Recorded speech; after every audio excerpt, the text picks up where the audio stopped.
la cellule, la grande moisson du Seigneur Jésus-Christ de Nazareth. Le ministère messianique évangélique d'intercession, d'évangélisation et d'enseignement eschatologique, signe des temps derniers, présente l'émission L'Esprit de Jésus dans la cité. Tous les samedis de 8h à 9h15. Oratrice, la servante de Dieu, missionnaire enseignante, Madame Jeanne Paplou Déborah.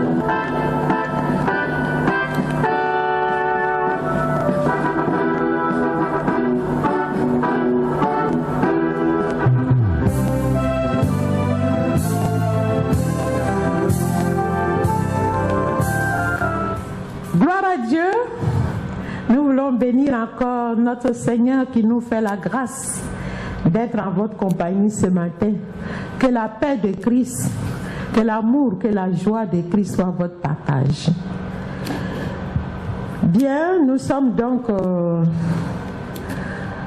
aujourd'hui samedi 16 mai 2015 qui correspond au 5e mois romain. 2e mois juif, mais en réalité, 6e mois biblique révélé sur la base d'Exode 12, d'Exode 13, Jean 10, verset 22, Genèse 8 et bien d'autres textes.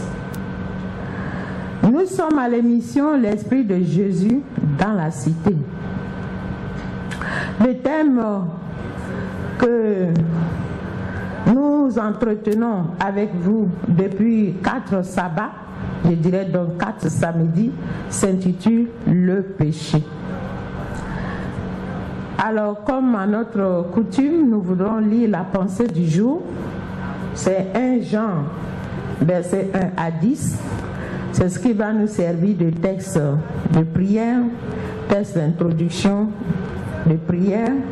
Ensuite, nous prierons aussi pour l'Afrique aujourd'hui, toujours sur la base de la parole de Dieu. Après quoi, nous passerons à l'enseignement proprement dit et en dernier temps à l'évangélisation.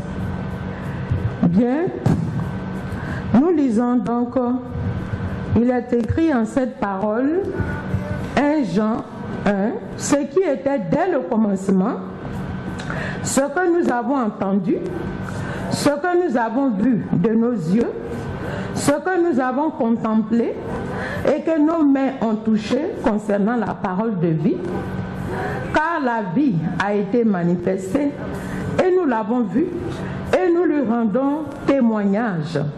Et nous vous annonçons la vie éternelle qui était auprès du Père et qui nous a été manifestée. Ce que nous avons vu et entendu, nous vous l'annonçons à vous aussi, afin que vous aussi, vous soyez en communion avec nous. Or, notre communion est avec le Père et avec son Fils Jésus-Christ.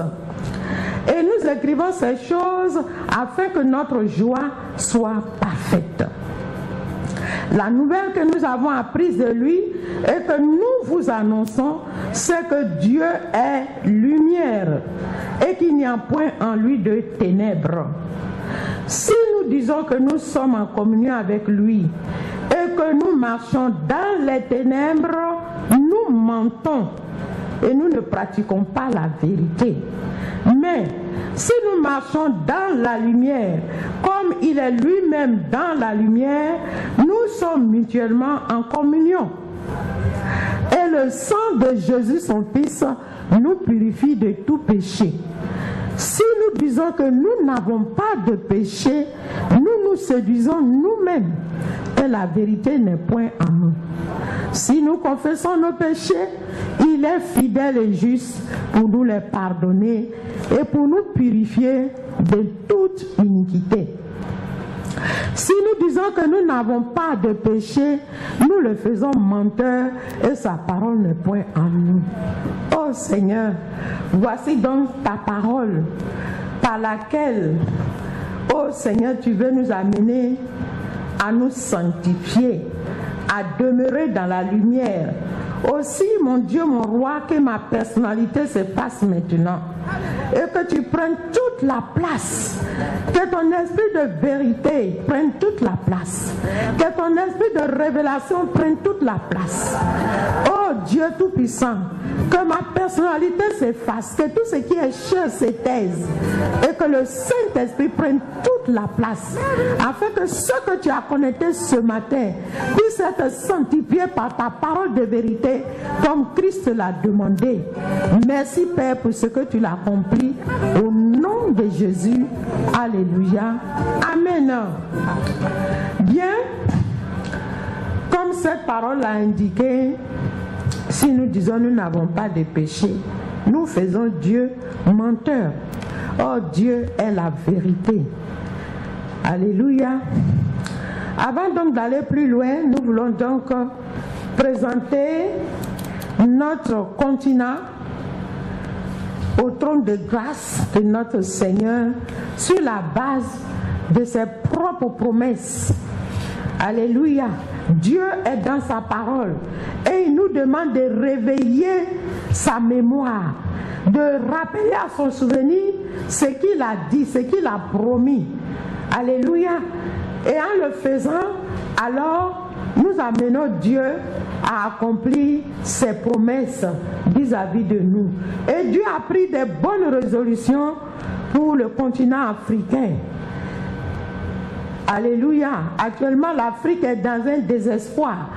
Mais avec Dieu, il n'y a point de désespoir. Parce que Dieu a résolu de délivrer l'Afrique, de bénir l'Afrique, mais à des conditions. Et c'est ces conditions que nous allons découvrir et rappeler à Dieu pour qu'il amène chaque Africain à prendre conscience de ce que Dieu a résolu. Il est écrit en cette parole, Ésaïe 19. On va prendre verset 18 à 22. Mais quand vous prenez verset 1 à 19, vous verrez que Dieu fait des reproches à l'Afrique. Il dit, voici l'Éternel est monté sur une nuée rapide. Il vient en Égypte. Ici, l'Égypte, c'est le continent africain. Vous voyez, c'est le langage de Dieu. Quand il dit l'Égypte, c'est le continent africain. Il dit, et les idoles de l'Égypte tremblent devant lui, et le cœur des Égyptiens tombe en défaillance. J'armerai l'Égyptien contre l'Égyptien, et l'on se battra frère contre frère, ami contre ami, ville contre ville, royaume contre royaume. L'esprit de l'Égypte disparaîtra du milieu d'elle, et j'anéantirai son conseil. On consultera les idoles et les enchanteurs, ceux qui invoquent les morts et ceux qui prédisent l'avenir. Voici l'état spirituel du continent africain. Mais Dieu ne va pas nous laisser dans ce désespoir. Il a promis un plan de rédemption. Et c'est sur ce plan de rédemption que nous voulons prier. Donc, il dit ici, à partir du verset 18 d'Ésaïe 19, il dit, en ce temps-là, il y aura 5 villes au pays d'Égypte qui parleront la langue de Canaan. En d'autres termes, l'hébreu. Donc, le continent africain est appelé à parler l'hébreu. Parce que c'est la langue de communication. Il dit,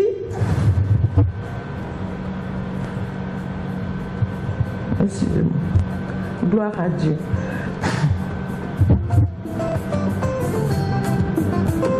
Gloire à Dieu, excusez-moi.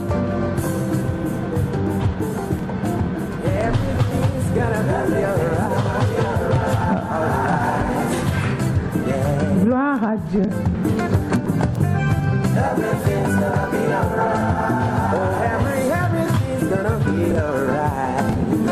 Ça va être arrêté.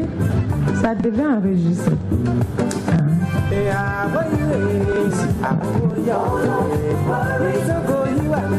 là.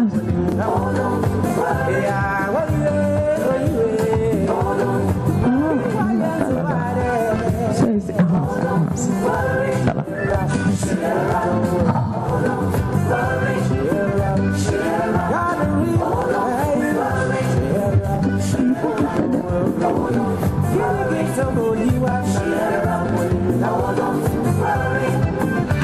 Ok, excusez-nous, on a un problème technique ici.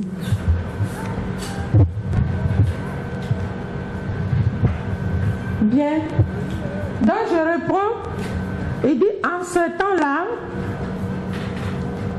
En ce temps-là, il y aura 5 villes au pays d'Égypte qui parleront la langue de Canaan et qui jureront par l'Éternel des armées.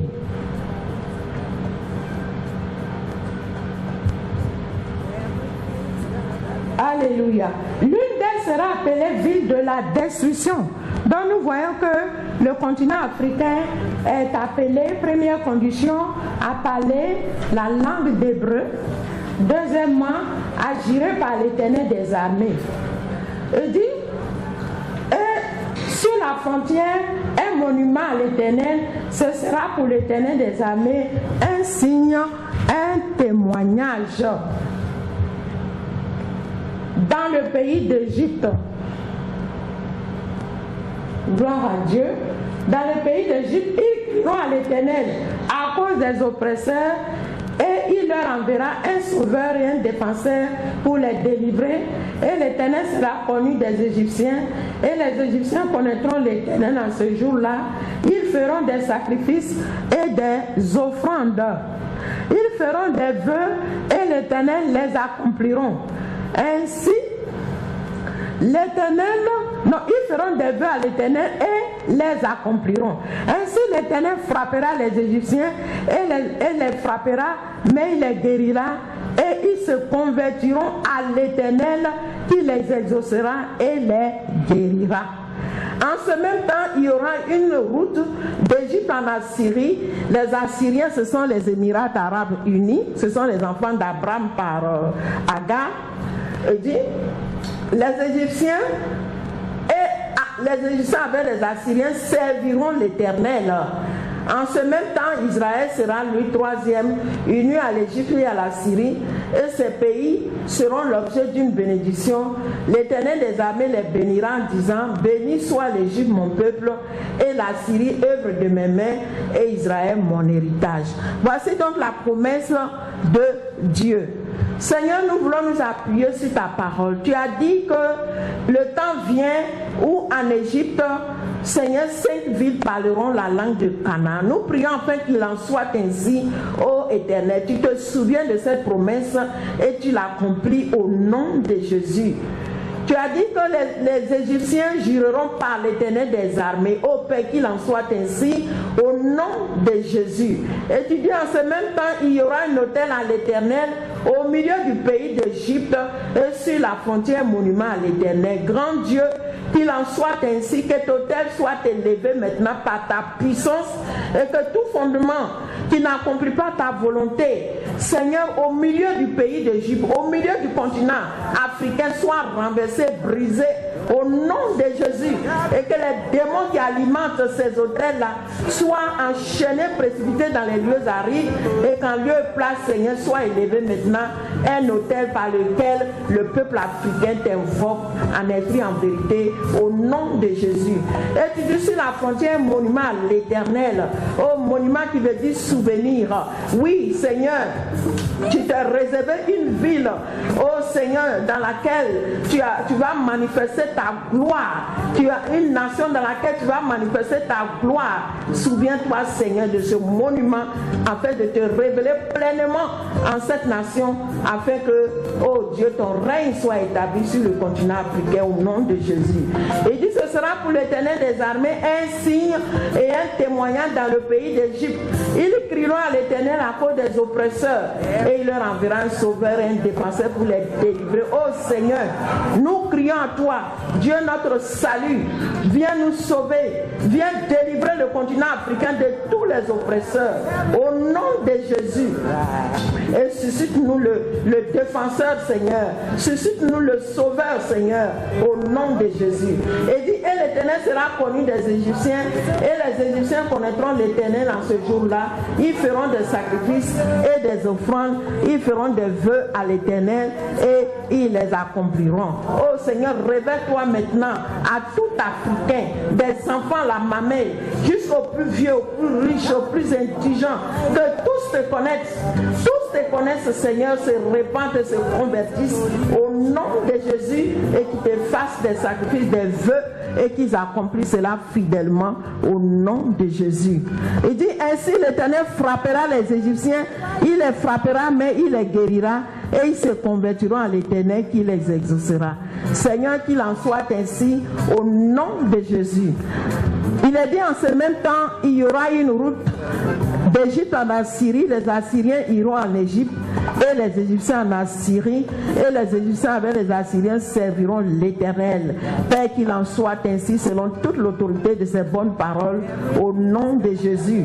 Il dit en ce même temps, Israël sera lui troisième, uni à l'Égypte et à la Syrie, et ces pays seront l'objet d'une bénédiction. Père, toi qui veilles sur ta parole pour l'accomplir, Seigneur, merci d'accomplir cette parole dans notre génération qui ne passera pas, que Christ ne revienne au nom de Jésus.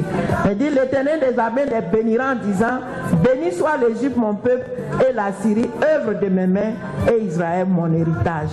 Merci Seigneur de ce qu'il en est ainsi au nom de Jésus. Alléluia. Amen. Bien, nous allons passer maintenant à notre plat de résistance qui est le thème que nous traitons depuis quelques semaines, le péché. À titre de rappel, nous sommes donc à l'émission L'Esprit de Jésus dans la cité. Émission d'intercession, d'évangélisation, d'édification, de connaissances et d'enseignement eschatologie, c'est-à-dire des enseignements qui sont en rapport avec le temps de la fin. Nous étudions également tous les thèmes qui sont en rapport avec l'édification du peuple de Dieu en vue de la sanctification de celui-ci dans l'attente glorieuse du retour de notre Seigneur Jésus-Christ, qui doit faire paraître une église sans tache, ni ride, ni rien de semblable. Alléluia. Nous sommes la voix de celle qui crie dans le désert. Nous sommes au 06 28 62 90 58 35 33 07.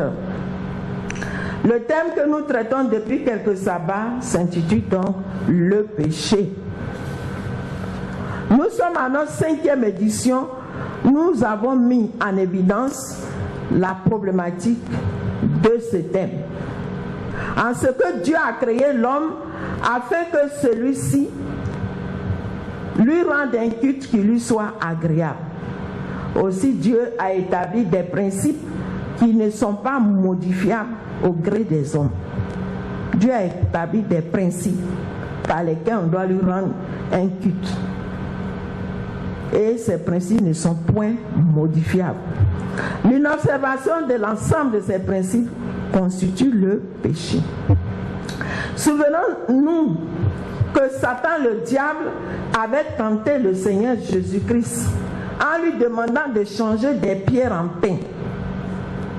Et le Seigneur Jésus avait retorqué à Satan pour lui dire que l'homme ne vivra pas de pain seulement, mais de toute parole qui sort de la bouche de Dieu. Vous trouverez cette référence-là dans Luc 4, verset 1-4, Matthieu 4, verset 1 à 4. Que comprendre de cette parole? La qualité de fils de Dieu, je dirais d'être chrétien, ne nous autorise en aucune manière de modifier la parole de Dieu au motif qu'on serait sous la grâce. La grâce est la plénitude du Saint-Esprit, où l'exercice des dons de l'Esprit ne nous autorise en aucune manière à modifier les principes d'adoration que l'Éternel a préétablis pour ceux qui lui appartiennent. Aussi, a-t-il déclaré en Ésaïe 45, 23, que la vérité sort de sa bouche. La vérité sort de sa bouche. C'est pourquoi le Seigneur Jésus, qui est le reflet parfait de Dieu, l'expression de la pensée de Dieu, a pu dire « Je suis le chemin et la vérité et la vie. Nul ne vient au Père que par moi. » Jean 14, 6. Le Seigneur Jésus, étant la vérité, a confirmé toutes les paroles de l'Éternel, comme cela est révélé en Matthieu 5, 17, 20. Le Seigneur dit dans cette parole, tant que le ciel et la terre ne passeront, aucun trait de lettre, aucun iota ne sera retiré à la parole de Dieu. Alléluia. Il dit qu'il en aime, qu'il dit quoi? Qu'il est venu pour rendre témoignage à la vérité. C'est Jésus qui le dit. Qu'il est venu pour rendre témoignage à la vérité. On trouve cela dans Jean 18 plutôt, verset 37. De même que le Saint-Esprit, dans Jean 7, 13, 15, il indiquait là que quand le Saint-Esprit va venir, il va nous conduire dans toute la vérité. Il prendra ce qui est en Jésus et il nous l'enseignera. Mais donc nous, on ne peut pas dire on est en Jésus et puis nous-mêmes, on trouve des principes qui sont en nous-mêmes pour dire qu'on est en train d'adorer Dieu. C'est ce que nous voulons indiquer dans cette parole-là. Par conséquent, aucun être, quelle que soit la plénitude de la grâce et de l'esprit qu'il aurait reçu, n'aurait la prétention de modifier les principes d'adoration établis par l'Éternel. S'il le faisait, il deviendrait anathème. C'est pourquoi le Seigneur Jésus a dit en Matthieu 24, 15, « Quand vous verrez l'abomination de la désolation s'installer dans le lieu saint, que celui qui lit fasse attention. » Dieu est dans sa parole. Et le Saint-Esprit qui nous a été promis a pour mission de nous conduire dans toute la vérité. Jean 16, verset 13, comme je l'ai indiqué tantôt. Parce que le Saint-Esprit ne se prêche pas lui-même. Le Saint-Esprit proclame, annonce, enseigne ce que Dieu le Père a commandé. Et que le Seigneur Jésus est venu rendre accessible par sa mort et sa résurrection. Par conséquent, tout enseignement en dehors de ce que Dieu le Père a prescrit et commandé, et que le Seigneur Jésus-Christ et le Saint-Esprit sont venus confirmer, devient péché. C'est-à-dire tout enseignement en dehors de ce que Jésus a enseigné, de ce que le Saint-Esprit a confirmé, devient péché. Jésus a dit, ma doctrine est la doctrine du Père. Jean 7, verset 16. Toute doctrine qui ne reflète pas la doctrine de Jésus est apostate et hérétique. Aussi, aujourd'hui, nous allons découvrir d'autres formes de péché. La semaine dernière, nous avons vu que le péché pouvait être moral ou politique. L'exemple de David qui avait fait un recensement qui n'était pas de la volonté de Dieu. Et on a vu comment Dieu a frappé le peuple. Bien. Nous voulons donc poursuivre pour dire aussi que le péché peut être une torsion ou un dérèglement. Le péché peut être une torsion ou un dérèglement. Le dérèglement, c'est l'action de tordre la parole de Dieu en lui donnant un sens autre que celui du Saint-Esprit.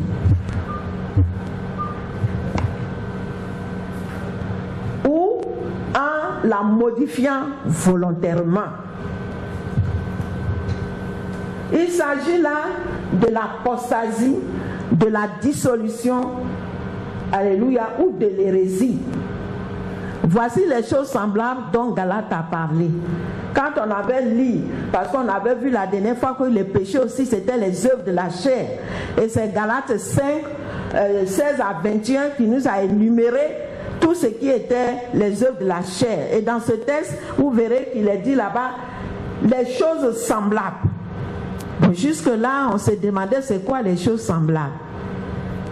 Les choses semblables que Dieu considère comme péché et qu'en les pratiquant, nous ne pouvons pas entrer dans le royaume des cieux. Et ces choses semblables, le Saint-Esprit nous a donné la révélation qu'il s'agit de l'apostasie, de l'hérésie, voyez, de la torsion, du dérèglement. Voyez, si on tord la parole de Dieu, si on lui donne un autre sens, nous faisons des choses semblables. Gloire à Dieu. Et si nous ne nous repentons pas, nous ne pourrons pas aussi hériter le royaume de Dieu. Alléluia. Donc la dissolution, c'est un mélange de la vérité avec nos coutumes, avec nos traditions. On peut le lire dans Ésaïe 29, verset 13. Vous voyez ce que Dieu dit dans cette parole. Ésaïe 29, verset 13. Ésaïe 29, verset 13. Je trouve la parole. Ésaïe 29, verset 13. Voici ce que dit le Saint-Esprit. Et dit le Seigneur dit, quand ce peuple s'approche de moi, il m'honore de la bouche et des lèvres, mais son cœur est éloigné de moi. Et la crainte qu'il a de moi n'est qu'un précepte de tradition humaine. Voyez, c'est pourquoi je frapperai encore ce peuple par des prodiges et des miracles. Voyez, donc la dissolution, c'est le fait de mélanger nos traditions. On est en même temps chrétien et on s'adonne aussi à nos fêtes dans nos villages qui sont consacrés à des esprits des eaux, des esprits de la terre. On s'en va faire ces cérémonies-là avec ceux qui ne connaissent pas le nom de Jésus. Ça, c'est la dissolution. L'apostasie, par contre, est une décision volontaire. C'est une décision volontaire de modifier la parole de Dieu. Alléluia. Ça dit, c'est des hommes qui se sont assis. Ils disent, oui, Dieu a dit ça, mais nous, on dit ça. On va vérifier, parce que tout c'est sur la base de la parole de Dieu. On va le lire dans Daniel 7, versets 24 à 25. Des hommes, à un moment donné de l'histoire de l'Église, ont décidé de modifier volontairement la parole de Dieu. Ça, c'est l'apostasie. Et Ésaïe 1, l'apôtre Paul en avait parlé. On va le voir tout à l'heure, mais pour l'heure, on va voir ce qui est écrit dans Daniel. Le temps que je retrouve le chapitre de Daniel. On trouve Daniel. Je retrouve Daniel. Excusez-moi.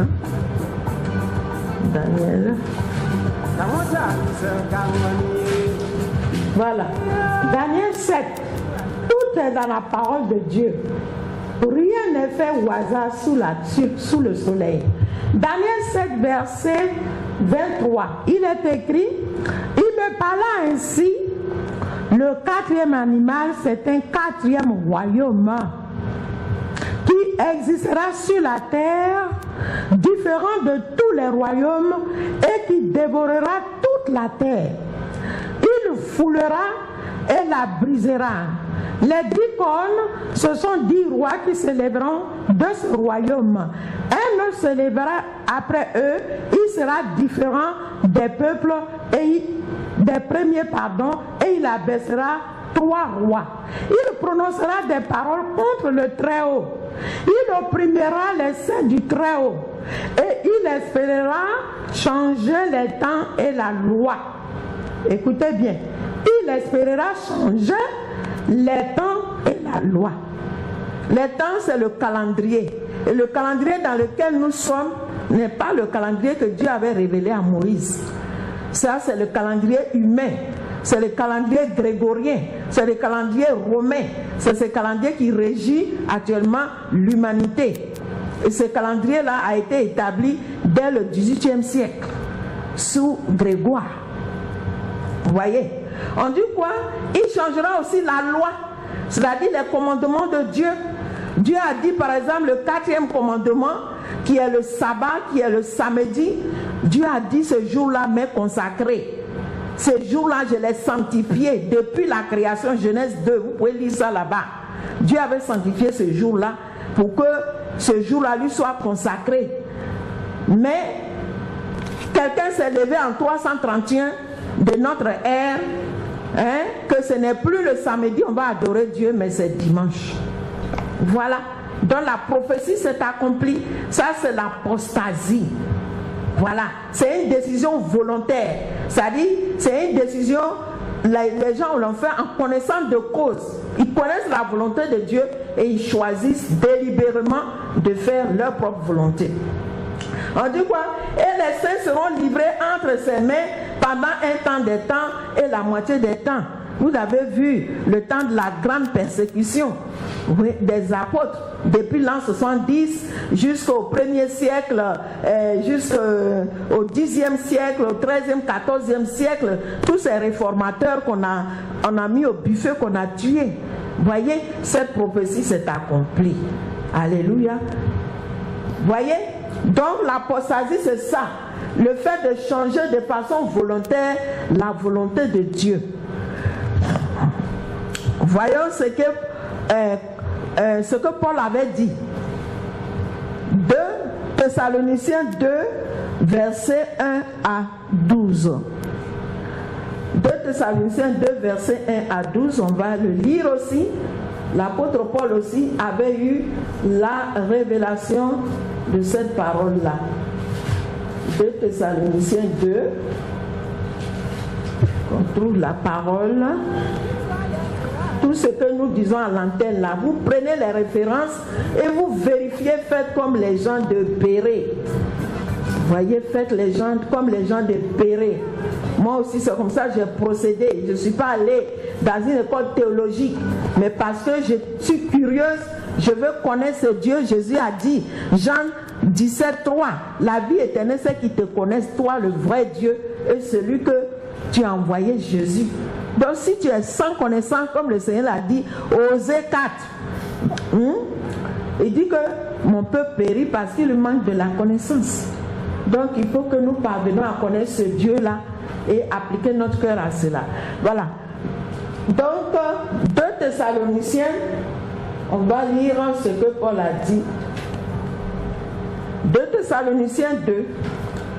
Il est dit pour ce qui concerne l'avènement de notre Seigneur Jésus-Christ et notre réunion avec lui, nous vous prions, frères, de ne pas vous laisser facilement ébranler dans votre bon sens et de ne pas vous laisser troubler soit par quelque inspiration, soit par quelques paroles, soit par quelques paroles ou par quelques lettres qu'on dirait venir de nous, comme si le jour du Seigneur était déjà là. Que personne ne vous séduise d'aucune manière, car il faut que l'apostasie soit arrivée auparavant.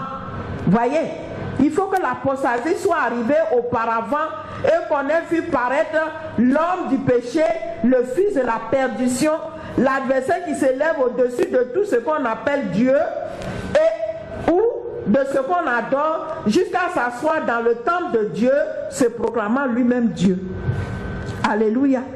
Mais cette prophétie, nous sommes dans le plein accomplissement de cette prophétie. Cet impie, cet adversaire est assis déjà en esprit dans le temple de Dieu, dans l'église de Dieu.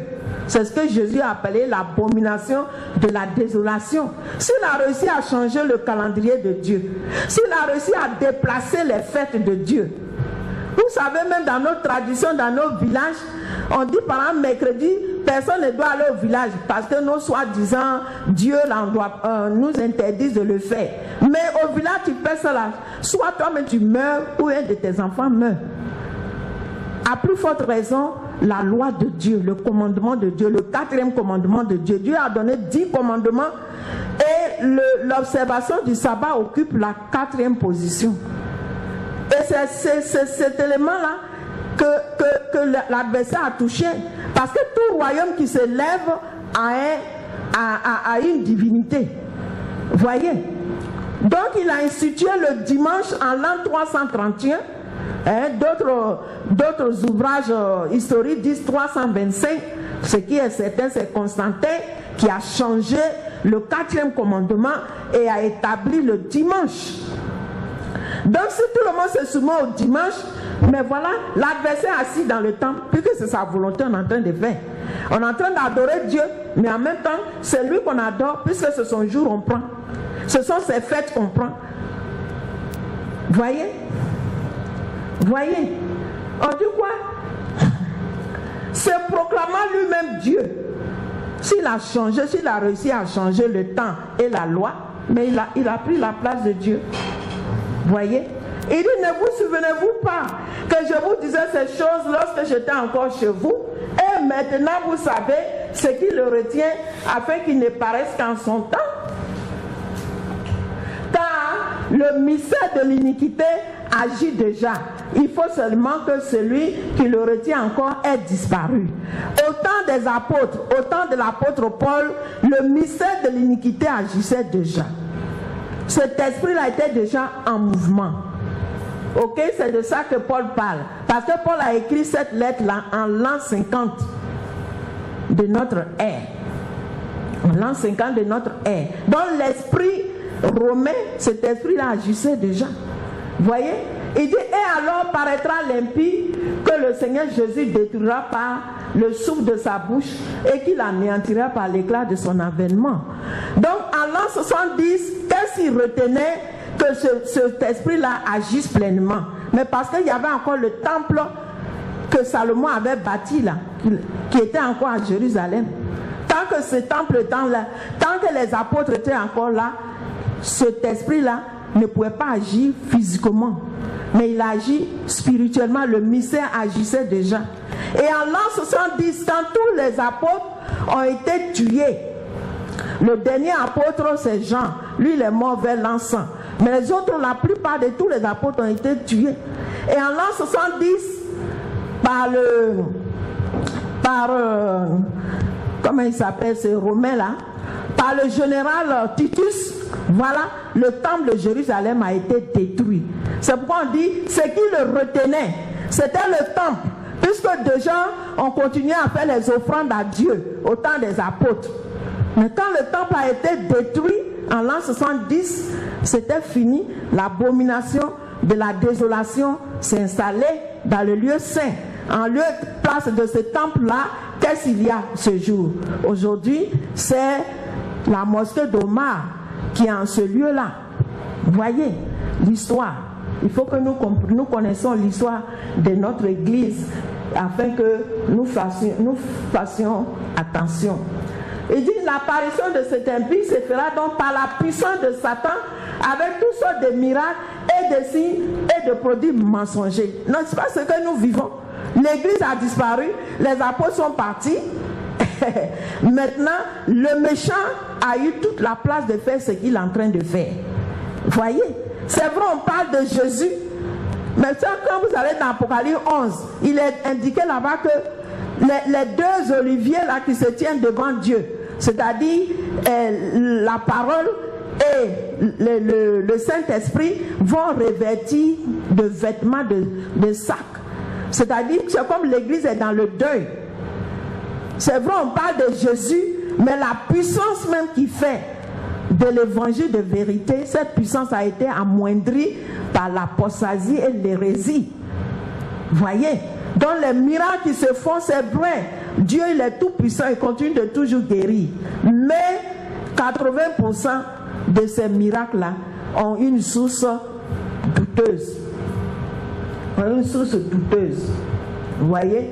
Il dit donc, et avec toutes les séductions de l'iniquité, pour ceux qui périssent, parce qu'ils n'ont pas reçu l'amour de la vérité pour être sauvés. Donc, tous ceux dont le cœur, c'est-à-dire tous ceux qui sont dans l'hérésie, la dissolution, qui font un peu de Dieu, un peu de pratiques, des traditions, le Seigneur dit quoi? Parce qu'ils n'ont pas aimé la vérité, ils vont périr. Ils vont périr. Il dit aussi, Dieu leur envoie une puissance, vous comprenez, une puissance d'égarement pour qu'ils croient au mensonge. Ça dit quand tu vois, tu penses que c'est la vérité, mais c'est le mensonge. Mais il y a une puissance d'égarement qui fait que tu crois que c'est la vérité. Alors, il dit quoi?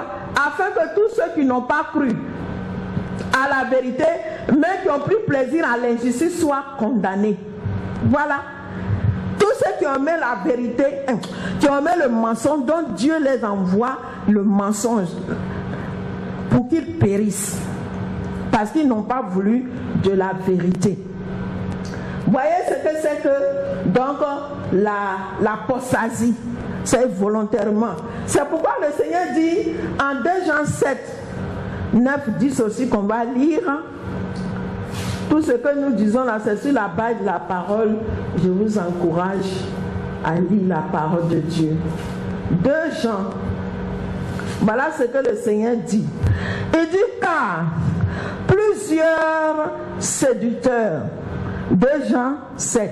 Il dit car plusieurs séducteurs sont entrés dans le monde qui ne confessent point que Jésus-Christ est venu en chair.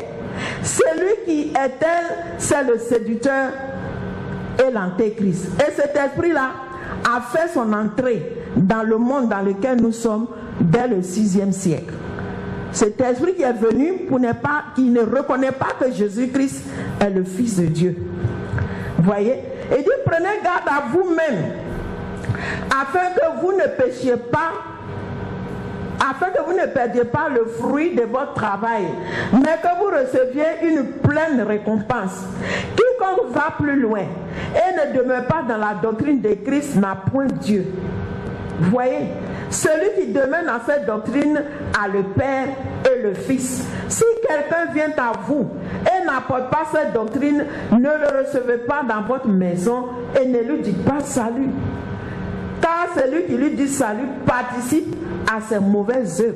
Voyez, donc de nos jours on parle de l'écuménisme pour dire que nous tous on prie le même Dieu. Donc on doit se mettre ensemble. Voyez cette dissolution, cette salade-là. Dieu n'est pas dans ça.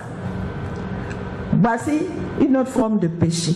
Le péché, ce n'est pas seulement de commettre l'impudicité, l'adultère. Mais le péché, c'est le fait aussi qu'on abandonne la parole de Dieu. Voyez? Donc, nous venons de décrire la dissolution. Nous disons que la dissolution, c'est un mélange. L'apostasie, c'est l'abandon volontaire de la parole de Dieu. Alors que l'hérésie est une erreur d'interprétation ou de compréhension de la parole de Dieu. Alléluia. On n'aura certainement pas le temps de pouvoir développer cette parole-là. Et donc, je préfère remettre ça au prochain sabbat. Parce que l'hérésie, c'est encore grave. Ça dit les gens sont de bonne intention. Mais le fait de mal interpréter la parole les conduit à commettre des péchés qui ne glorifient pas Dieu. Voyez? Donc, comme on a la deuxième partie, nous voulons donc prier pour cette première partie et puis les techniciens vont nous mettre quelques secondes d'intermède musical. Ensuite, nous allons passer à la deuxième partie qui est l'évangélisation. Dieu notre Père, nous voulons magnifier ta grandeur, ta seigneurie, Seigneur, ta bonté, ton amour, ton désir, Seigneur, de nous sauver. Tu as dit que tu ne veux pas que le méchant meure, mais que le méchant se répande, se convertisse, Seigneur, au Dieu de ses péchés, soit sauvé. Oh Père, mais si nous n'avons pas connaissance de ce que tu appelles péché, il nous sera difficile de nous repentir. C'est en cela, au Saint-Esprit, tu nous as fait cette grâce de parvenir à cette connaissance, oh Dieu, du péché que nous venons de partager avec ton peuple. Seigneur, tu as dit, Jésus t'a prié afin que tu nous sanctifies par ta parole. Seigneur, sanctifie ton peuple par la parole qu'il a entendue. Oh Dieu Tout-Puissant, afin que ce peuple soit saisi du Saint-Esprit, soit convaincu de la nécessité de se repentir, de se convertir, afin que quand Christ viendra, Seigneur, nous n'ayons point à rougir. Merci Seigneur de ce que tu l'as accompli selon tes desseins bienveillants. Au nom de Jésus. Alléluia. Amen.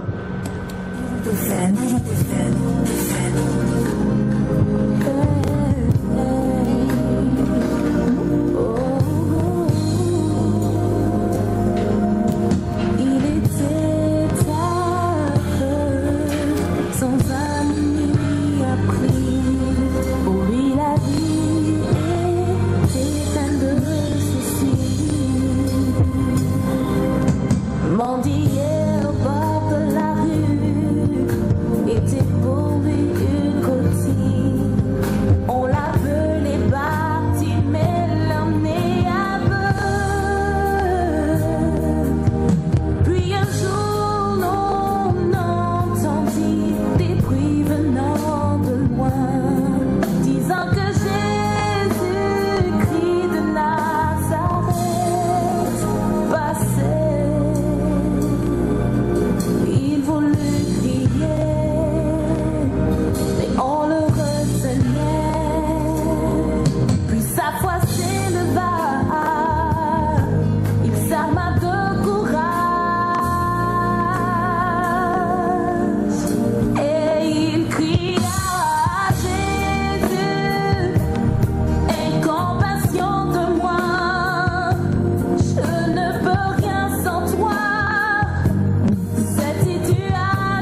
nous voulons donc passer à la deuxième partie de notre temps d'antenne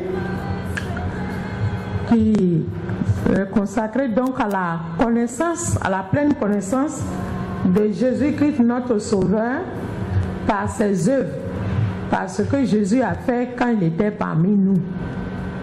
Alors c'est Marc 3, versets 31 à 35, il va nous aider à cela.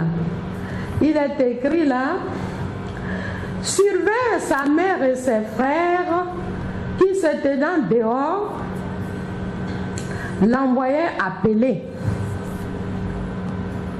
La foule était assise autour de lui et on lui dit: voici ta mère. Et tes frères sont dehors et te demandent. Verset 33. Et il répondit: qui est ma mère et qui sont mes frères? Puis, jetant les regards sur eux, sur ceux qui étaient assis autour de lui, voici, dit-il, ma mère et mes frères, car quiconque fait la volonté de Dieu, celui-là est mon frère, ma soeur et ma mère. Alléluia. Voilà donc ce que Jésus dit. Cette parole va un peu dans le sens de ce que nous sommes en train de traiter, le péché. Jésus est né dans une famille parce que Dieu, s'il voulait venir dans sa puissance, personne n'allait le recevoir. On a vu qu'au mont Sinaï, en Exode 20, quand Dieu s'est révélé dans sa gloire, dans toute sa puissance, dans des flammes, dans des feux, dans des tonnerres, le peuple était épouvanté. C'est ce qui est écrit là-bas. Et ils ont dit à Moïse: nous on ne veut plus que ça soit Dieu qui nous parle directement, mais qui te parle, et puis toi, tu viens nous parler. Et le Seigneur a cédé à cette volonté du peuple. Parce que nul ne peut voir Dieu et puis vivre. C'est en cela que Dieu a formé un corps à Jésus, qui est sa parole, qui est l'expression de sa pensée. Et il est venu parmi nous pour nous indiquer comment nous devons marcher pour être agréables à Dieu. Voyez, donc il a grandi avec ses frères. Ses frères ne le considéraient pas. Il faut les comprendre aussi. Comme un grand frère, on a joué tous ensemble. Un matin, il se lève, dit les fils de Dieu. Bon, on est hommes, hein? Donc, c'était pas facile. Vous voyez? Et donc, ils sont allés trouver leur frère, Jésus, qui était avec ses disciples. Vous voyez? Donc, Jésus dit non. On ne peut être frère de Jésus que si on fait sa volonté. Et sa volonté, c'est d'accomplir tout ce que le Père a commandé. Donc ce matin, mon frère, peut-être tu as une manière d'adorer Dieu. Peut-être tu dis que Jésus, là, on t'a dit c'est un simple prophète. Donc tu penses que tu adores Dieu à ta manière, comme Caïn. Tu vas adorer Dieu à ta manière. Mais tu fais ça là, tu seras surpris. Jésus a dit qu'il est le chemin. Il dit qu'il est la vérité. Il dit qu'il est la vérité, il est la vie. Nul ne vient au Père que par lui. Donc ce matin, reçois ce Jésus-là, qui est mort à la croix pour nos péchés. Le péché des animaux, le péché des boucs et des taureaux ne peuvent pas nous donner la vie. Je vais vous donner cet exemple. Je dis par exemple, quand on est anémié, quelqu'un qui est gravement anémié, c'est le sang humain qu'on prend pour le perfuser, pour qu'il puisse avoir et retrouver la santé. Si tu prends le sang d'un taureau, tu prends le sang d'un bélier, tu perfuses la personne, elle va mourir. Il y a sang et sang. Voyez, les compositions qui sont dans le sang humain ne sont pas les mêmes qui sont dans le sang de l'animal. Même si c'est le même sang qu'on voit. Voyez, pour dire que il y a une seule voie, il y a un seul chemin, Jésus. C'est par lequel on parvient au salut. Alors ce matin, tu vas dire: Seigneur Jésus, je veux te recevoir comme mon sauveur personnel. Je veux marcher dans le chemin que tu as tracé. Je veux marcher dans la voie que tu as tracée, puisque tu as dit, nul ne vient au Père que par toi. C'est Jésus qui est la porte. Tu vas dire à Jésus, je vais entrer par cette porte. Aussi tu dis, Seigneur Jésus, je te reçois ce matin comme mon sauveur personnel. Pardonne-moi mes péchés et fais-moi la grâce d'entrer maintenant dans ton règne. Efface mon nom dans le séjour des morts, dans le livre de la mort, et écris mon nom maintenant dans le livre de la vie. Si tu as fait cette prière avec sincérité, crois que Jésus te reçoit à cet instant précis. Exactement comme celui qui était à la croix. Le brigand qui était à la croix, il a dit à Jésus, souviens-toi de moi dans ton royaume. Jésus dit, aujourd'hui même tu es avec moi. Alléluia. Donc si tu as fait cette prière-là, crois que le Seigneur t'accueille maintenant. Et tu dis à Satan maintenant, je divorce de toi. Je divorce de tes œuvres au nom de Jésus. J'appartiens à Jésus. Maintenant, je vais marcher dans la lumière. Je me sépare de tout ce qui est ténèbres. Si tu l'as fait aussi avec foi, considère que tu es libre. Alors achète-toi une Bible si tu n'as pas de Bible et demande à Dieu de te conduire dans une assemblée où tu peux adorer Dieu en esprit, en vérité. Et je te conseille de commencer à lire la Bible. Tu commences par Matthieu, pour lire les évangiles, pour découvrir comment Jésus a été conçu, comment il est venu. Voyez, et tu verras aussi comment il est mort et pourquoi il est mort. Que le Saint-Esprit t'aide. Seigneur, voici tes enfants qui t'ont accepté comme leur sauveur personnel. Tu les sanctifies pour la vie éternelle. Tu les marques de ton sceau. Et Saint-Esprit, tu les conduis dans le sentier de la vérité. Au nom de Jésus. Alléluia. Nous voulons donc encore bénir Dieu pour la grâce qu'il nous fait pour cette radio qui nous accueille. Seigneur, nous prions pour cette radio afin que, oh Dieu, tu donnes à cette radio de manifester davantage ta gloire au nom de Jésus. Que tous ceux qui travaillent dans cette radio, tu les marques aussi de ton sceau au nom de Jésus. Et tu donnes à cette radio de parvenir, oh Dieu, à réaliser ses objectifs, à prospérer selon tes desseins au nom de Jésus. Seigneur, nous prions maintenant pour nos vies et la vie de nos enfants, afin que ta grâce repose sur la vie de nos enfants. Seigneur mon Dieu, tu as dit dans ta parole que il n'est pas permis à beaucoup d'hommes d'enseigner. Pour dire que si nous enseignons, nous serons jugés plus que les autres. Oh Seigneur, sanctifie moi-même par ta parole de vérité et brise maintenant, Seigneur, toute œuvre qui n'accomplit pas ta volonté dans ma vie et dans la vie de mes enfants, au nom de Jésus. Brise maintenant toutes les flèches de Satan et ses démons contre, Seigneur, mes enfants, contre moi-même et contre cette radio, au nom de Jésus. Sois exalté, Seigneur, pour ce que tu le fais. Alléluia. Amen. Gloire à Dieu.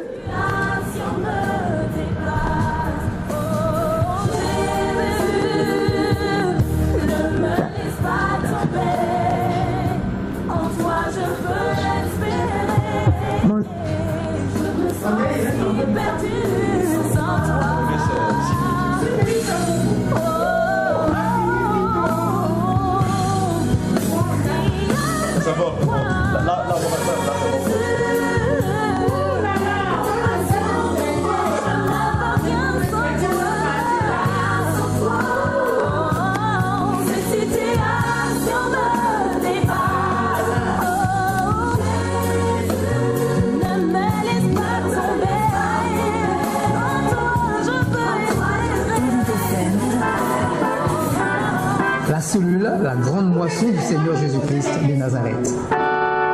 Le ministère messianique évangélique d'intercession, d'évangélisation et d'enseignement eschatologique, signe des temps derniers, présente l'émission L'Esprit de Jésus dans la cité. Tous les samedis de 8h à 9h15. Oratrice, la servante de Dieu, missionnaire enseignante, Madame Jeanne Paplou Déborah.